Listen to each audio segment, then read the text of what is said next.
এই যে মাজারের বিরুদ্ধে এত কথা কেন হয় পৃথিবীতে, কেন পৃথিবী এত টাকা খরচ করছে মাজার বিরোধী?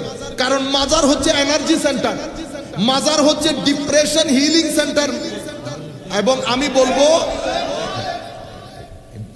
সেমিনারের মধ্যে পলিটিক্যাল এরকম করে না, তুই পলিটিক্সে করবে, ঠিক বেঠিক বলিয়েন না বেটা, এনার্জি লস করে লাভ নাই। বলতে চাইতেছি, চুপচাপ শুনবেন, কোনো আওয়াজ শব্দ করবেন না, ঠিক বেঠিক বলিয়েন না, সুন্দর যায় না সেমিনারের সাথে। তো বলতে চাইতেছি, এই যে মাজারাতে আপনারা যান, মাজারাত হচ্ছে এনার্জি সেন্টার। এনার্জি সেন্টার, আপনাদের যদি অসুবিধা হয়, যারা ভালো লেখাপড়া জানেন তারা গুগল করবেন, আজকে বাসায় গিয়ে একটা বই লিখেছেন ডক্টর হকিং, বইয়ের নাম দিয়েছে পাওয়ার ভার্সেস ফোর্স। পাওয়ার ভার্সেস ফোর্স। উনি বলছেন একজন ব্যক্তির 300 লেভেলের এনার্জি দরকার। আমি সায়েন্টিফিক বিষয়টা আপনাদেরকে আরো ভাবে বুঝাইতে পারি, because math is not my subject, but আপনারা যারা বুঝবেন, আপনারা পড়লে বুঝবেন, অনেক ভালো লাগবে। তাহলে 300 লেভেলের এনার্জি দরকার একজন মানুষ শুধু সুষ্ঠু জীবন যাপন করার জন্য। 300 লেভেলের যার কাছে এনার্জি আছে, তার সাথে উঠতেও আপনার ভালো লাগে, বসতেও আপনার ভালো লাগে, আপনাকে এনার্জি কি করবে?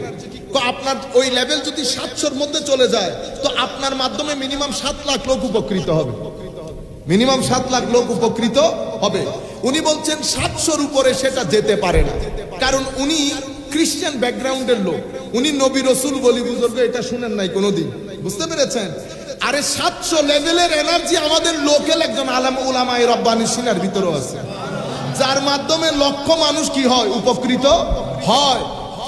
এই যে আমি অনেক জায়গা দেখেছি, গত বছরের আগের বছরও দেখেছি, যখন বাংলাদেশে ছিলাম, একটা প্রোগ্রামে গিয়েছে, একজন পীর সাহেব, আমি নাম বলছি না, শুধু স্টেজের মধ্যে উঠেছে, লাখো মানুষ যারা শবে বরাতের মধ্যে বাই ফোর্স চোখের পানি আসে না, এই লোকগুলো সমানে কাঁদছে, আশেকও কাঁদছে, মাসুকও কাঁদছে, কোনো অস্তক্রির নাই।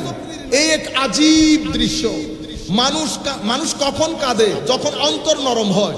আমার 3 ঘন্টার ওয়াজে আপনার অন্তর নরম হইল না, শবে বরাত আপনার অন্তর নরম করতে পারলো না। কি এক সিনার ভিতরে নূর। উনি বলছেন আমি কিছুই না, কিছুই না বলতে উনি এক মহান ওলির নাতি, তো জেনেটিক্যালি কিছু জিনিস তো ট্রান্সফার হয়।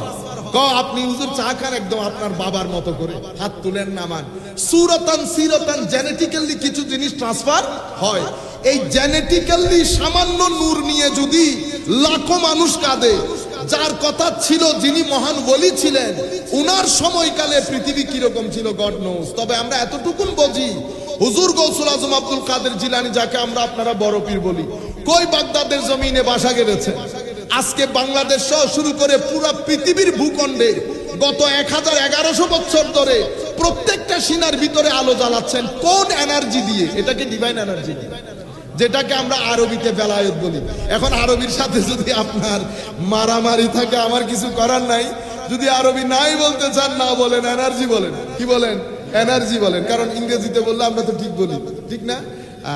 তো বলতে যেটা চাইতেছিলাম, পৃথিবী এই যে এনার্জি, এই এত বড় মহান রব, আমার আল্লাহ বলছেন বান্দা মহান ঠিক, কিন্তু তুমি যদি চাও তোমার হৃদয়ে আমি বাসাবাদী, তো তুমি তোমার হৃদয়তে 3টা কাজ করতে হবে, রিকনস্ট্রাকশন করতে হবে।